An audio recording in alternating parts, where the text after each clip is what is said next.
Hoy vamos a meternos de lleno en uno de esos momentos que de verdad lo cambiaron todo en la historia, la llegada de los europeos a América. Y es que esto no fue solo un viaje más, no. Fue el acontecimiento que literalmente redibujó los mapas, que alteró el destino de imperios enteros y que dio el pistoletazo de salida a una era de conexión global completamente nueva.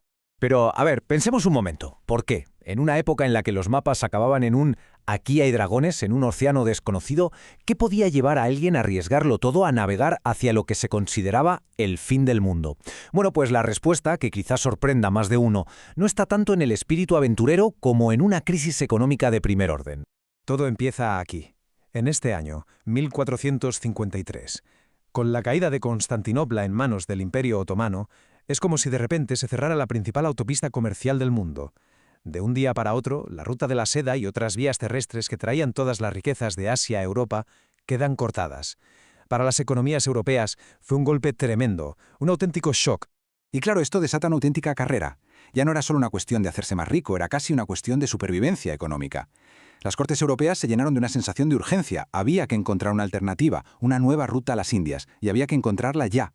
Se convirtió en una competición frenética por el poder, el prestigio y sobre todo por el acceso a esos tesoros. ¿Y qué es lo que buscaban con tanto ahínco? Pues no hablamos de cualquier cosa, ¿eh? Hablamos de especias, como la pimienta o el clavo, que en aquel entonces valían más que su peso en oro. Hablamos de perfumes exóticos, de sedas que eran el máximo lujo, de azúcar y, como no, de oro. Estos productos no eran simples caprichos, eran los verdaderos motores de la economía de la época. En esta carrera hay que decir que los portugueses llevaban la delantera. Llevaban décadas explorando metódicamente la costa de África, buscando un paso hacia el este. Para sus grandes competidores, como los reinos de España, esto era un problema. La ruta oriental estaba, digamos, reservada.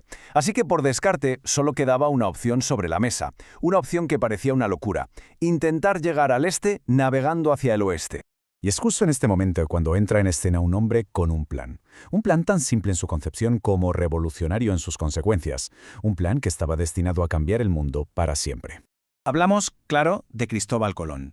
Su idea se basaba en un concepto que ya se conocía desde la antigua Grecia, pero que nadie se había atrevido a poner en práctica a esa escala: que la Tierra es redonda.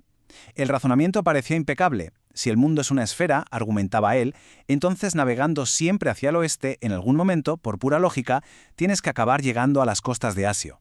Lo que es realmente fascinante es ver el mundo a través de los ojos de Colón. Sus cálculos eran un desastre. Se imaginaba una Tierra mucho más pequeña de lo que es, y por tanto, un viaje a Asia mucho más corto.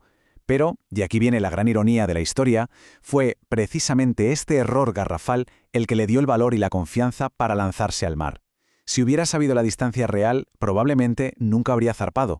Sus propias palabras sacadas de su diario nos lo dejan clarísimo. Estaba absolutamente convencido de que había llegado a Asia. Ahí lo vemos, buscando Zipango, que era como se conocía a Japón, y se nota su frustración al no encontrar las riquezas que esperaba. Estaba pisando un continente nuevo, pero su mente seguía anclada en el mapa que se había imaginado. Por supuesto, una idea tan atrevida no sirve de nada sin la tecnología adecuada para llevarla a cabo. En este sentido, el viaje de Colón fue posible gracias a varias innovaciones clave. Por un lado, la carabela, un tipo de barco más ligero y rápido, perfecto para el océano. Por otro, la brújula, que permitía no perder el rumbo. Y por último, los portulanos, que eran unos mapas marítimos increíblemente detallados para la época. La audacia necesitaba herramientas, y estas fueron las suyas. Así que Colón zarpó en busca de una ruta comercial alternativa, pero lo que se encontró fue algo infinitamente más grande y sorprendente, un obstáculo inesperado en mitad del camino que resultó ser nada más y nada menos que un continente entero. El viaje fue, para los estándares de la época, sorprendentemente rápido. Salió en agosto y en octubre ya estaba viendo tierra.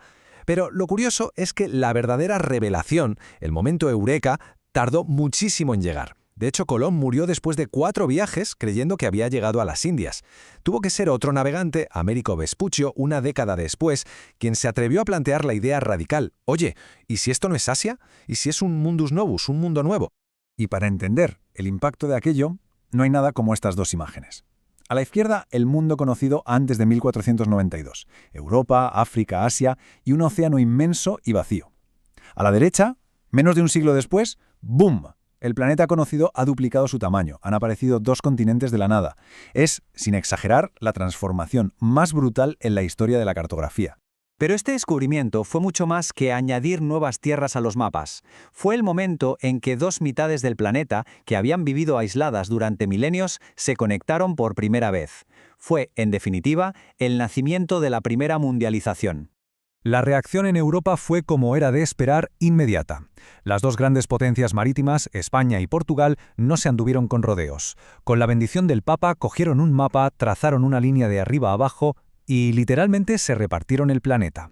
El Tratado de Tordesillas es eso, el primer intento de organizar el mundo a escala global y la semilla de los futuros imperios coloniales. Y con esto, el centro de gravedad económico del mundo dio un vuelco para siempre. El poder y la riqueza se fueron de los puertos del Mediterráneo como Venecia o Génova y se trasladaron en masa al Atlántico. Un puerto como el de Sevilla se convirtió, de la noche a la mañana, en el epicentro del mundo. Pero toda esa avalancha de oro y plata tuvo un efecto secundario que nadie vio venir, una inflación galopante que sacudió la economía de toda Europa, en un fenómeno que se conoce como la revolución de los precios. Así que, para resumir, lo que empezó como una búsqueda de especias acabó provocando tres consecuencias gigantescas que lo cambiaron todo. Primero, el nacimiento de los grandes imperios coloniales europeos, que dominarían el mundo durante siglos. Segundo, el trágico y devastador colapso de las grandes civilizaciones que existían en América. Y tercero, y quizás lo más profundo, una nueva visión del mundo. Por primera vez, la humanidad era consciente del planeta que habitaba en su totalidad. Una auténtica revolución mental. Y todo esto nos lleva a la reflexión final. Aquella carrera por las especias de hace más de 500 años fue, en esencia, el capítulo 1 de la historia global e interconectada en la que vivimos hoy. Las rutas que se trazaron, los imperios que se formaron, los desequilibrios de poder que se crearon, no son solo cosas de los libros de historia, son los cimientos de nuestro presente. Y la pregunta que queda en el aire es esa: ¿de qué manera ese eco del pasado sigue configurando el mundo en el que nos movemos cada día?